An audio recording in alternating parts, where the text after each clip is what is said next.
विजय का है और सुकून दिल्ली को आपदा से मुक्त कराने का है।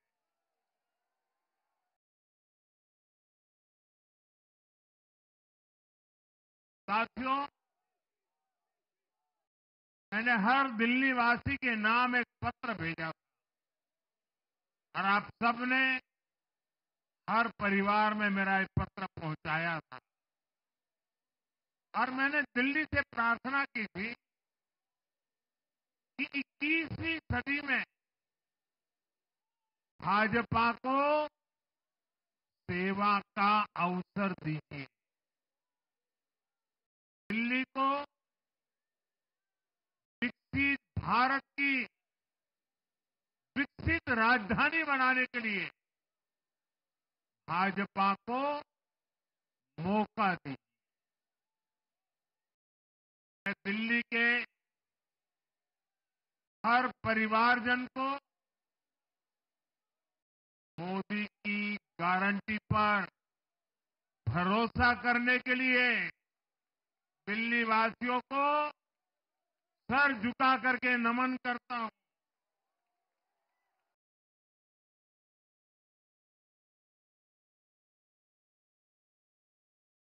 मैं दिल्ली वासियों का आभार व्यक्त करता हूं। साथियों, दिल्ली ने दिल खोलकर हमें प्यार दिया।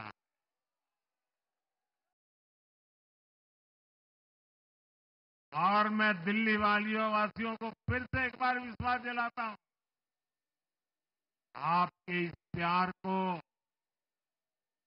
सवा गुना करके विकास के रूप में हम लौटाएंगे।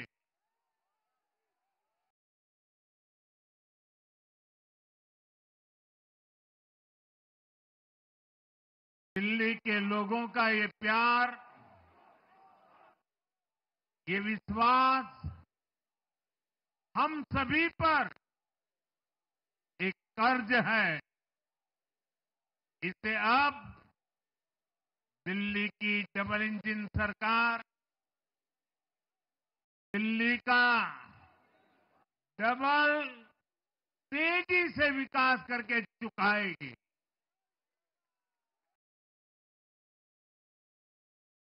साथियों, आज की ये ऐतिहासिक विजय है। ये सामान्य विजय नहीं है। दिल्ली के लोगों ने आपदा को बाहर कर दिया। एक दशक की आपदा से दिल्ली मुक्त हुई।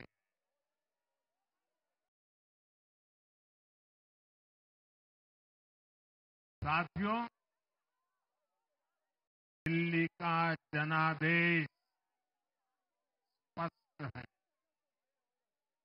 आज दिल्ली में विकास,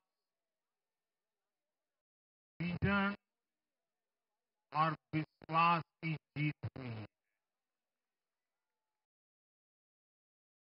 आज आडंबर, अराजकता, अहंकार और दिल्ली पर छाई आपदा की हार हुई।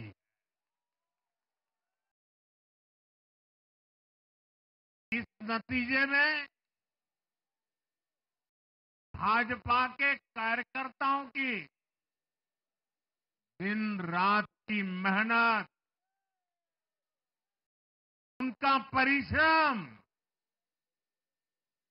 विजय को चार चांद लगा देता।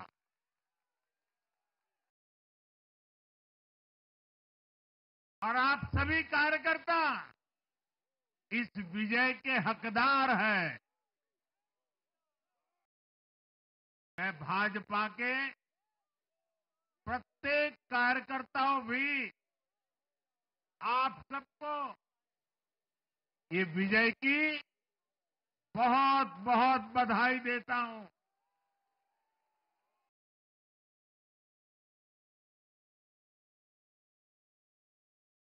साथियों, आज दिल्ली की जनता ने साफ कर दिया है कि दिल्ली की असली मालिक सिर्फ और सिर्फ दिल्ली की जनता है।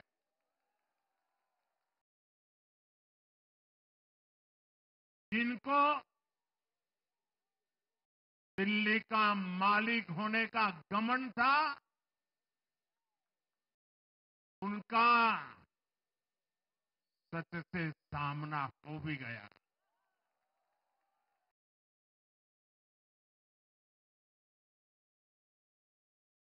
दिल्ली के जनादेश से ये भी स्पष्ट है कि राजनीति में शॉर्टकट के लिए,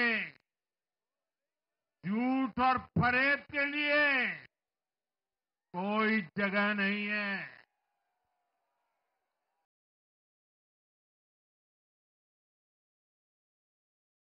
जनता ने शॉर्टकट वाली राजनीति का शॉर्ट सर्किट कर दिया।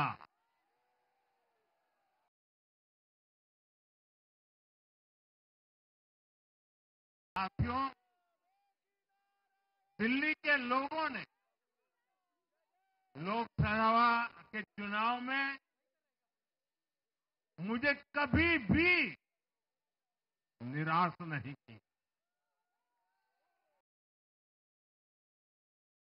2014, 2019, 2024 तीनों चुनाव में दिल्ली के लोगों ने बीजेपी को 7 की 7 सीटों पर भव्य विजयी बनाया।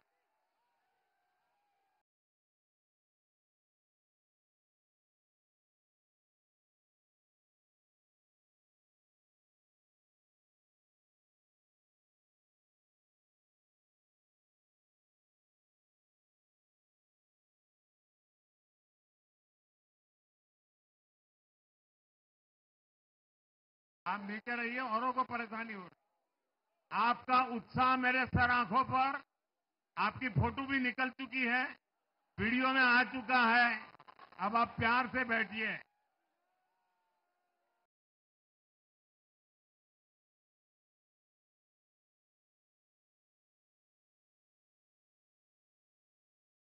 साथियों, 3 बार लोकसभा में 100% विजय दिलाने के बाद,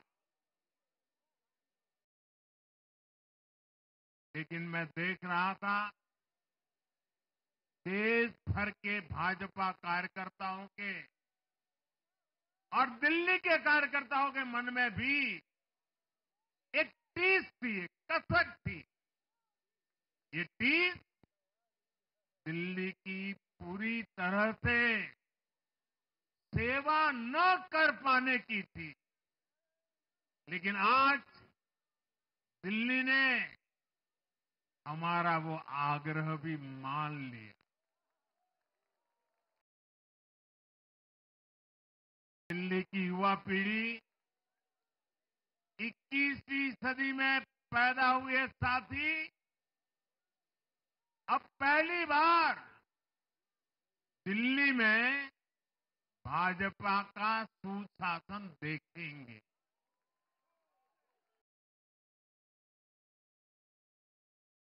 आज के नतीजे दिखाते हैं कि भाजपा की डबल इंजन सरकार के लिए देश में कितना भरोसा है।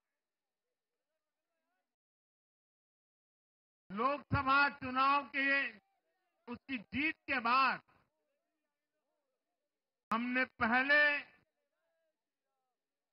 हरियाणा में अभूतपूर्व रिकॉर्ड बनाया।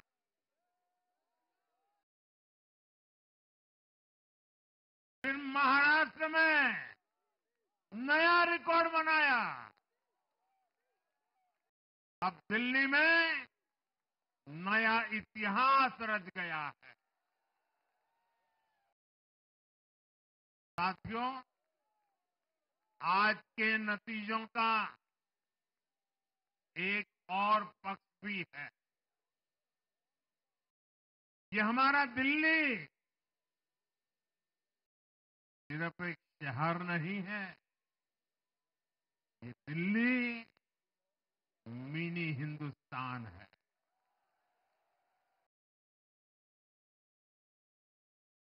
ये लघु भारत है। दिल्ली एक भारत श्रेष्ठ भारत के विचार को जीती है, जी जान से जीती है। दिल्ली में दक्षिण भारत के लोग भी हैं, दिल्ली में पश्चिम भारत के लोग भी हैं, दिल्ली में पूर्वी भारत के लोग भी हैं। एक तरह से दिल्ली विविधताओं से भरे भारत का लघु रूप है। और आज इसी विविधता वाली दिल्ली ने भाजपा को प्रचंड जनादेश का आशीर्वाद दिया। दिल्ली का ऐसा कोई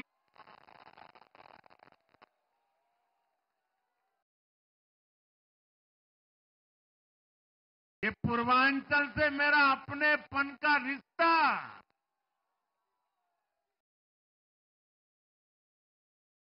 पूर्वांचल के लोगों ने इस रिश्ते को प्यार की, विश्वास की नई ऊर्जा दे दी, नई ताकत दे दी। इसलिए मैं पूर्वांचल के लोगों का, पूर्वांचल के एक सांसद के नाते विशेष रूप से आभार व्यक्त करता हूं।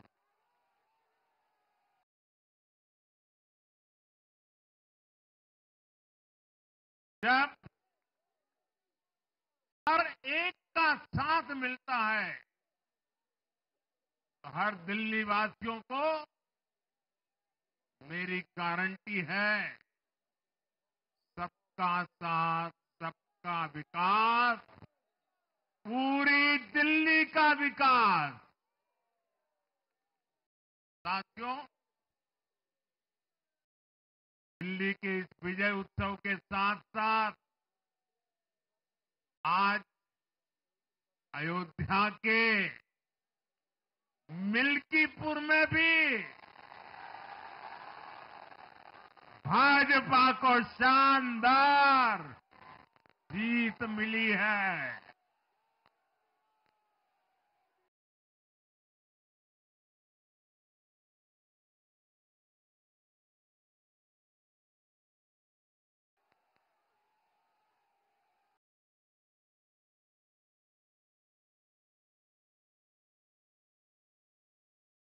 हर वर्ग ने भारी संख्या में भाजपा के लिए मतदान किया है, अभूतपूर्व विजय दिया है। साथियों, आज देश तुष्टीकरण नहीं बल्कि भाजपा के संतुष्टीकरण की पॉलिसी को चुन रहा है। साथियों, दिल्ली में धरना प्रदर्शन की राजनीति, टकराव और प्रशासनिक अनिश्चितता ने दिल्ली के लोगों का बहुत नुकसान किया। आज दिल्ली के विकास के सामने से एक बड़ी रुकावट आप सब दिल्ली वासियों ने दूर कर दिए।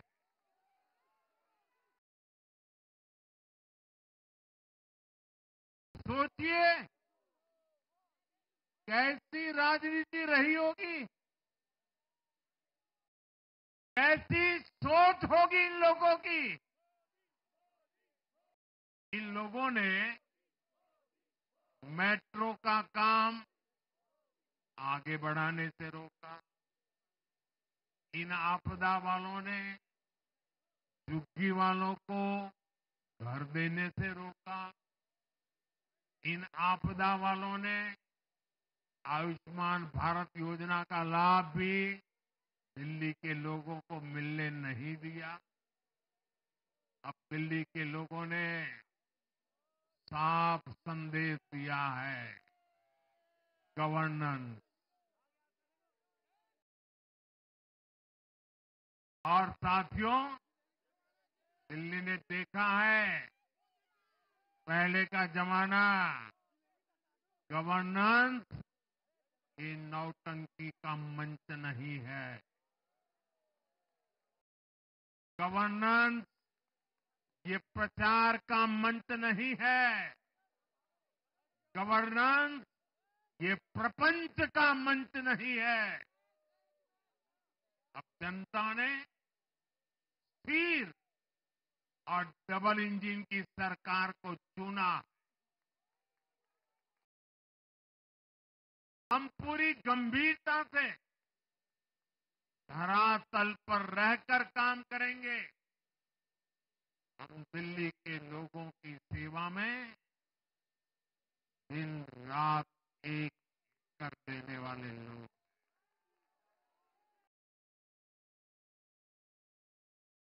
साथियों, पूरा देश जानता है कि जहां एनडीए है वहां सुशासन है, विकास है, विश्वास है। एनडीए का हर कैंडिडेट, हर जनप्रतिनिधि लोगों के हित में काम करता है। देश में एनडीए को जहां भी जनादेश मिला है, हमने उस राज्य को विकास की नई ऊंचाई पर पहुंचाया है। और इसलिए भाजपा को लगातार जीत मिल रही है। लोग हमारी सरकारों को दूसरी बार, तीसरी बार चुन रहे हैं। उत्तराखंड, हरियाणा, उत्तर प्रदेश, एमपी में, गुजरात, गोवा, महाराष्ट्र, बिहार में, असम, अरुणाचल, मणिपुर में, हर राज्य में हमें दोबारा सत्ता मिली है। साथियों, यहां दिल्ली के बगल में यूपी है। एक जमाने में उत्तर प्रदेश की कानून व्यवस्था कितनी बड़ी चुनौती थी और सबसे बड़ा चैलेंज नारी शक्ति के लिए होता था। यूपी में दिमागी बुखार का कहर बरसता था, लेकिन हमने इसका अंत करने के लिए संकल्पबद्ध होकर काम किया। आप याद करिए, महाराष्ट्र में हर साल सूखे के कारण हमारे अन्नदाताओं पर कितना बड़ा संकट आता था। लेकिन हमारी सरकार आने के बाद हमने जल युक्त शिविर जैसे अभियान चलाकर किसानों तक पानी पहुंचाया। हरियाणा में किसी को बिना खर्ची, बिना पर्ची के सरकारी नौकरी नहीं मिलती थी। लेकिन आज बीजेपी ने वहां सुशासन का नया मॉडल स्थापित कर रही है। पूर्वोत्तर में हमारी सरकारों ने वहां के लोगों को विकास की नई धारा से जोड़ा है। एक जमाना था जब गुजरात में पानी का इतना बड़ा संकट था, खेती किसानी मुश्किल थी, लेकिन आज वही गुजरात एग्रीकल्चर पावर हाउस बनकर उभरा है। आप याद करिए, नीतीश जी के पहले बिहार किस हालत में था। बिहार में नीतीश जी को अवसर मिला। बदलाव भी तभी आया जब एनडीए की सरकार आई। ऐसे ही आंध्र प्रदेश में चंद्रबाबू नायडू गारू ने, मेरे भाई बहन, हमारे मिडिल क्लास ने भाजपा को जबरदस्त समर्थन दिया है। चाहे कोई भी प्रोफेशन हो, हर वर्ग के बहुत सारे प्रोफेशनल्स हमारी पार्टी में काम कर रहे हैं। और इसका सबसे बड़ा कारण यह है कि हमारी पार्टी ने हमेशा मिडिल क्लास को अपनी प्राथमिकता पर रखा है। यही दिल्ली में हमने सबसे पहले मेट्रो का काम शुरू किया। हमने अन्य शहरों में एयरपोर्ट, मेट्रो और अर्बन डेवलपमेंट के प्रोजेक्ट पर काम किया। हमारी योजनाओं में बहुत ज्यादा फायदा मिडिल क्लास को मिलता है। स्टार्टअप इंडिया जैसे अभियानों के कारण छोटे शहरों के लोग अपने सपनों को पूरा कर रहे हैं। आयुष्मान भारत और जन औषधि केंद्रों के कारण देश के करोड़ों लोगों को अच्छी स्वास्थ्य सुविधाएं मिल रही है। साथियों, देश की नारी शक्ति का आशीर्वाद हमारा सबसे बड़ा रक्षा कवच है।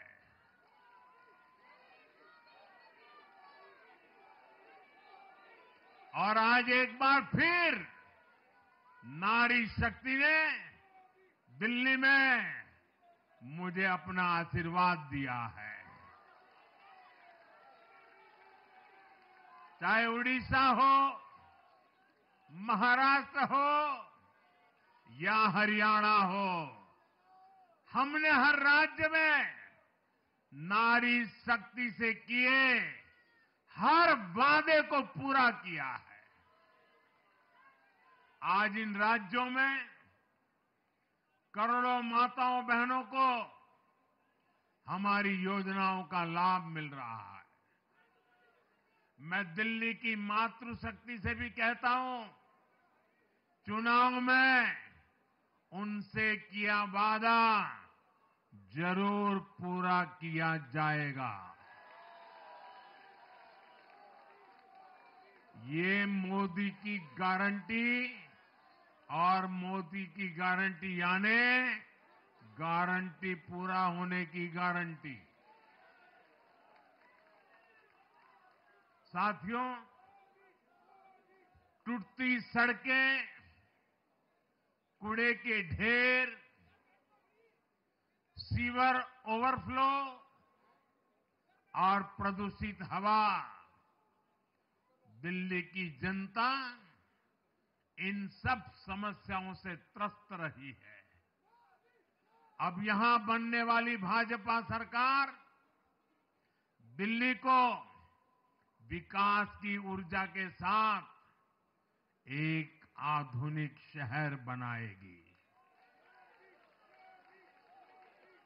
साथियों, पहली बार दिल्ली एनसीआर के हर प्रदेश में बीजेपी का शासन आया है। आजादी के बाद ये पहली बार हुआ है। राजस्थान में, यूपी में, हरियाणा में, ऐसे पड़ोस के हर राज्य में भाजपा की सरकारें हैं। ये बहुत ही सुखद संयोग है। जरा इनको नींद आ रही है, तबीयत खराब है, जरा डॉक्टर देख लीजिए। इस कार्यकर्ता को पानी पिला दीजिए, शायद तबीयत ठीक नहीं है, इनको जरा संभालिए। हाँ, नहीं वो थोड़े अनईजी लग रहे हैं। हाँ, पानी पिलाइए, थोड़े अनईजी लग रहे हैं।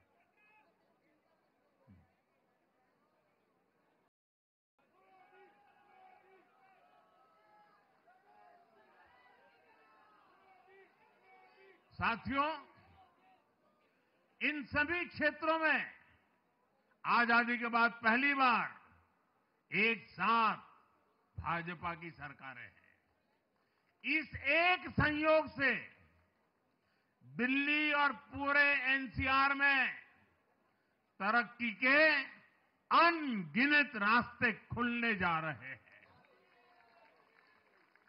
हमारी कोशिश होगी कि आने वाले समय में इस पूरे क्षेत्र में मोबिलिटी और इंफ्रास्ट्रक्चर पर ढेर सारा काम हो और इस क्षेत्र के नौजवानों को भी तरक्की के नए नए अवसर मिले। साथियों, हम देख रहे हैं आज देश तेजी से शहरीकरण की ओर बढ़ रहा है। पहले के समय की सरकारों ने शहरीकरण को बोझ माना, इसे चुनौती समझा। उन लोगों ने शहरों को सिर्फ पर्सनल वेल्थ कमाने का जरिया बना दिया। लेकिन मेरा मानना है अर्बनाइजेशन एक अपॉर्चुनिटी है।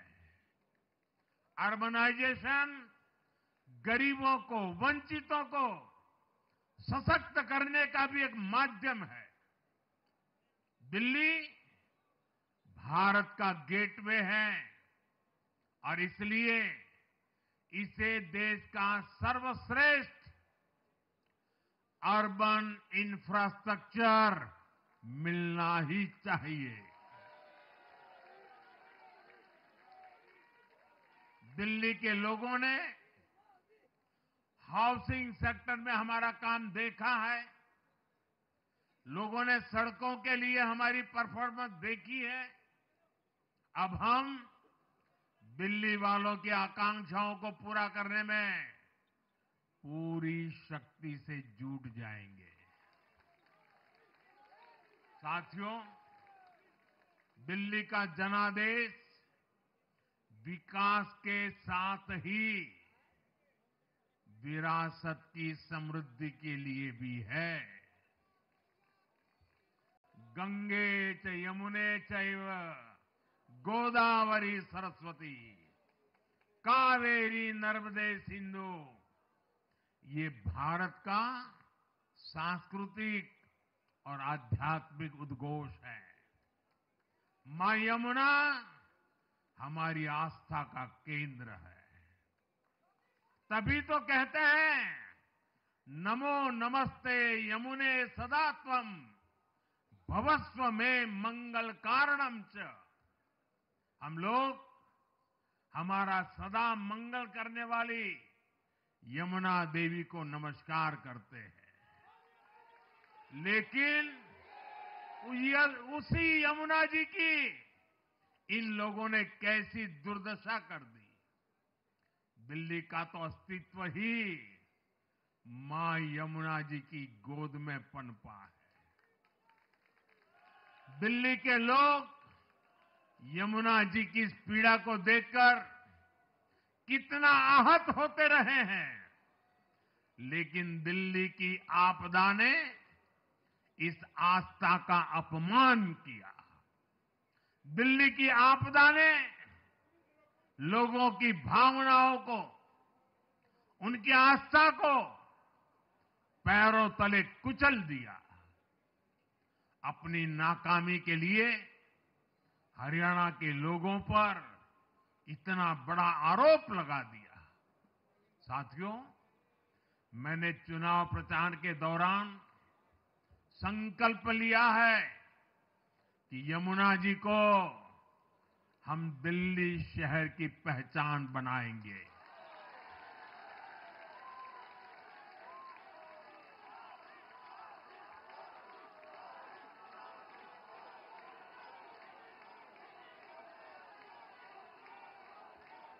मैं जानता हूं ये काम कठिन है।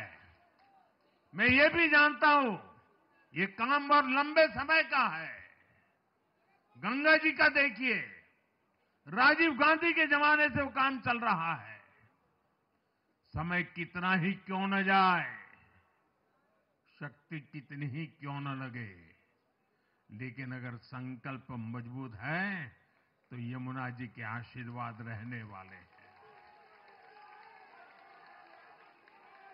हम मां यमुना जी की सेवा के लिए हर प्रयास करेंगे, पूरे सेवा भाव से काम करेंगे। साथियों, ये आपदा वाले ये कहकर राजनीति में आए थे कि हम राजनीति बदल डालेंगे, लेकिन ये कट्टर बेईमान निकले। मैं आज वरिष्ठ महानुभाव श्रीमान अन्ना हजारे जी का बयान सुन रहा था। अन्ना हजारे जी काफी समय से इन आपदा वालों के कुकर्मों की पीड़ा झेल रहे थे। आज उन्हें भी उस पीड़ा से मुक्ति मिली होगी। साथियों, जिस पार्टी का जन्म ही भ्रष्टाचार के विरुद्ध हुए आंदोलन से हुआ हो, वही भ्रष्टाचार में लिप्त हो गई। ये देश की ऐसी पार्टी बनी जिसके मुख्यमंत्री, मंत्री भ्रष्टाचार के आरोप में जेल गए, जो खुद को ईमानदारी का सर्टिफिकेट देते थे और दूसरों को बेईमानी का मेडल देते घूमते फिरते थे, वो खुद भ्रष्टाचारी निकले।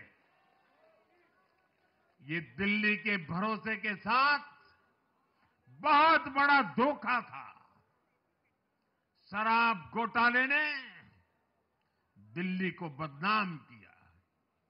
स्कूल और अस्पताल में हुए घोटालों ने गरीब से गरीब को परेशान किया, और ऊपर से अहंकार इतना कि जब दुनिया कोरोना से निपट रही थी तो ये आपदा वाले शीश महल बना रहे थे।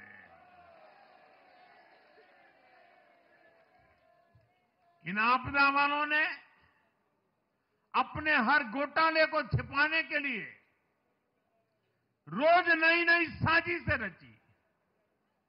लेकिन अब दिल्ली का जनादेश आ चुका है। मैं गारंटी दे रहा हूं, पहले विधानसभा सत्र में ही सीएजी की रिपोर्ट सदन में रखी जाएगी।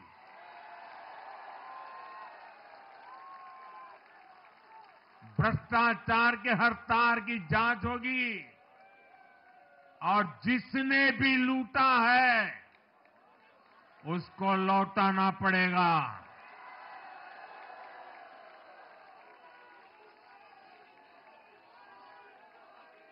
ये भी मोदी की गारंटी है।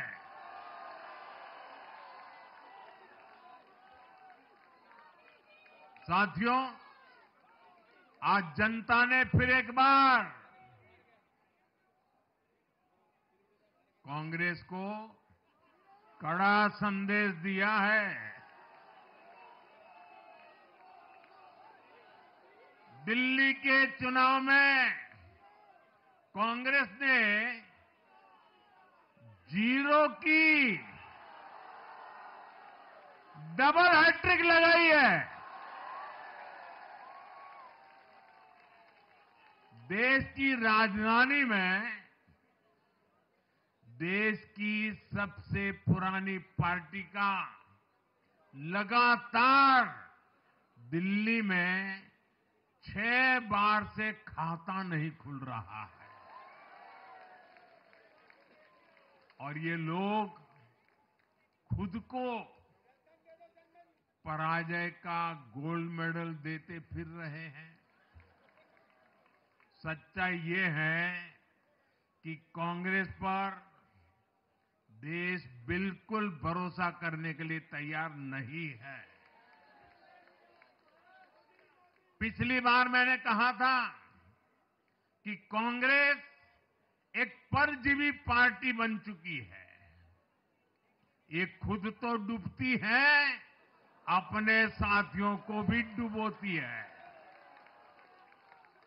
साथियों, कांग्रेस एक के बाद एक अपने सहयोगियों को खत्म कर रही है और इनका तरीका भी बड़ा मजेदार है। आज की कांग्रेस अपने सहयोगियों की जो भाषा है, जो उनके एजेंडा है, उसी को चुराने में लगी हुई है।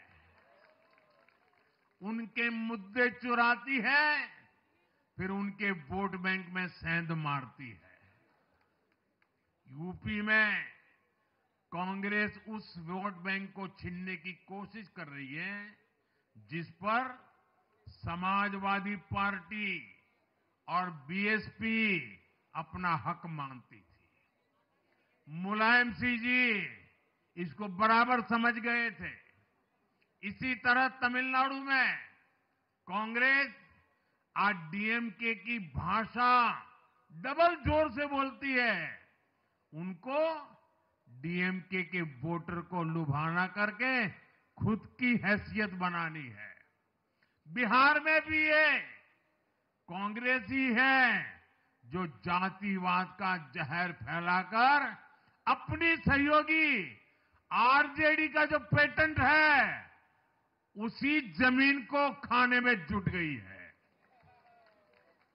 ठीक ऐसा ही हाल जम्मू कश्मीर, बंगाल में भी कांग्रेस ने अपने सहयोगियों का किया है।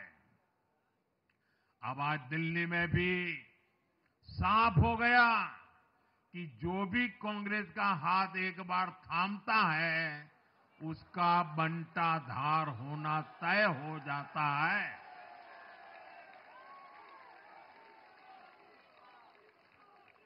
और जो राजनीति का अध्ययन करते हैं, उनके लिए मैं आज एक काम छोड़ देता हूं। देखिए, इन्होंने 2014 के बाद 5 साल तक ये कोशिश की, हिंदू बनने की कोशिश की। मंदिरों में जाना, मालाएं पहनना, पूजा करना, भांति भांति की कोशिश की। उनको लगा कि ये करेंगे तो बीजेपी की वोट बैंक में हम सेंध मार करके कुछ ले आएंगे, लेकिन उनकी दाल गली नहीं। तो आपने देखा होगा पिछले कुछ वर्षों से उन्होंने वो रास्ता बंद कर दिया। उन्होंने माना कि ये भाजपा का क्षेत्र है, उसमें पैर नहीं डाल सकते। अब जाए तो जाए कहा, तो ये राज्यों की जो अलग अलग पार्टियां अलग अलग अपने मुद्दों पर जो अपनी जान चला रही हैं, अब उनकी नजरें उन पर है। और इसलिए, और वो भी समझ गए होंगे, बोलते नहीं होंगे, समझ गए होंगे कि ये उनको ही खा रहे हैं। साथियों, इंडी गठबंधन के दल अब कांग्रेस का ये कैरेक्टर समझने लगे हैं। इंडी वालों को ये एहसास हो रहा है कि जिस वोट बैंक को उन्होंने कांग्रेस से छीना है, अब कांग्रेस उसे वापस पाने में जुटी है। इसलिए दिल्ली में हमने देखा, इंडी के ही दलों ने एकजुट होकर कांग्रेस को हैसियत बताने की कोशिश की, अपने वोट बैंक को रोकने की कोशिश की। ये मीडिया वालों को पता नहीं समय नहीं मिला। अब तो समय ही समय है उनके पास। इंडी गठबंधन पूरा दिल्ली में कांग्रेस के खिलाफ मैदान पे उतरा था, और फिर भी क्या हाल हुआ देखिए, दोनों तरफ। साथियों, वो कांग्रेस को रोकने में तो सफल रहे, लेकिन आपदा को बचाने में कामयाब नहीं हो पाए। साथियों, कांग्रेस का हाथ थामने वाले इसलिए भी बर्बाद हो रहे हैं क्योंकि आज कांग्रेस वो कांग्रेस नहीं है जो आजादी के आंदोलन के समय थी, जो आजादी के बाद कुछ दशकों तक थी। आज वो कांग्रेस नहीं है। आज कांग्रेस देश हित की नहीं, अर्बन नक्सलियों की राजनीति कर रही है। कांग्रेस के नेता जब कहते हैं वो भारत से लड़ रहे हैं, इंडियन स्टेट से लड़ रहे हैं, ये नक्सलियों की भाषा है। ये समाज में, देश में अराजकता लाने की भाषा है। और यहां दिल्ली में तो आपदा भी उसी अर्बन नक्सली सोच को ही आगे बढ़ा रही थी। कांग्रेस की ये अर्बन नक्सली सोच राष्ट्र की उपलब्धियों पर अटैक करती है। ये पूरी दुनिया में अपनी ही सोच का आर्थिक, सामाजिक और राजनीतिक निजाम लाना चाहती है। जब ये कांग्रेस में अर्बन नक्सलियों का डीएनए घुस गया है, तब ये कांग्रेस हर कदम पर बर्बाद हो रही है। साथियों, आज दिल्ली से मैं देश के नौजवानों से भी अपना एक आग्रह दोहराना चाहता हूं। मैंने 1 लाख नौजवानों को राजनीति में आगे आने के लिए कहा है। ये मैं इसलिए कहता हूं कि देश को सही मायने में एक गंभीर पॉलिटिकल ट्रांसफॉर्मेशन की जरूरत है। विकसित भारत को नई प्राण शक्ति की जरूरत है। 21वीं सदी की राजनीति को नए आइडिया, नई ऊर्जा की जरूरत है, नए चिंतन की जरूरत है। ये मैं इसलिए भी कह रहा हूं क्योंकि अगर अच्छे नौजवान बेटे बेटियां राजनीति में नहीं आएंगे तो ऐसे लोग राजनीति पर कब्जा कर लेंगे जो राजनीति में नहीं आने चाहिए।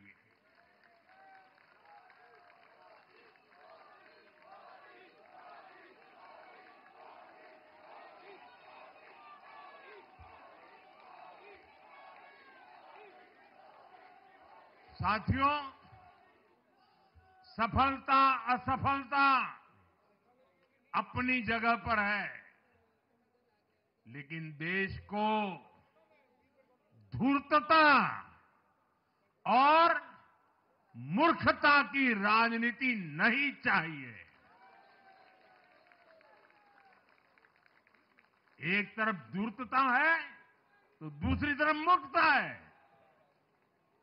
देश का तेजस्वी युवा अगर राजनीति में नहीं आएगा तो देश धूर्तता और मूर्खता की राजनीति में फंस जाएगा। विकसित भारत बनाने के लिए हमें राजनीति में नयापन लाना है, हर स्तर पर इनोवेशन लाना है। साथियों, हमारी ये विजय नई जिम्मेदारी लेकर आई है।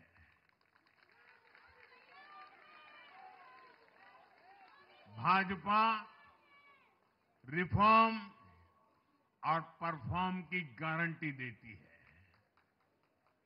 और जब इसमें हर दिल्ली वासी जुड़ जाएगा तो ट्रांसफॉर्मेशन और तेज गति से आएगा। हमें दिल्ली के विकास के लिए मिलकर काम करना है। हम कंधे से कंधा मिलाकर चलेंगे। हम मिलकर दिल्ली को विकसित भारत की विकसित राजधानी बनाएंगे। साथियों, मैंने हमेशा जिस मंत्र को जिया है और जिस मंत्र को हमेशा मैं मेरे लिए भी पुनः स्मरण करता रहता हूं, मेरे सभी साथियों के लिए भी पुनः स्मरण करता रहता हूं, और वो है हमें हमेशा जब जब विजय मिले अपनी नम्रता को कभी छोड़ना नहीं है, अपने विवेक को कभी छोड़ना नहीं है, समाज सेवा के हमारे भाव को कभी छोड़ना नहीं है। हम सत्ता सुख के लिए नहीं, हम सेवा भाव से आए हुए लोग हैं। हम हमारी शक्ति समय सत्ता सुख में नहीं बर्बाद करेंगे, हम इस अवसर को सेवा के लिए ही खपा देंगे। और इसलिए साथियों, इस संकल्प के साथ हम आगे बढ़े। दिल्ली और पूरे एनसीआर के विकास के जो सपने हमने सजे हैं उसको हम परिपूर्ण करके रहे। मैं एक बार फिर सभी देशवासियों का भी निरंतर हम पर आशीर्वाद बनाए रखने के लिए आभार व्यक्त करता हूं।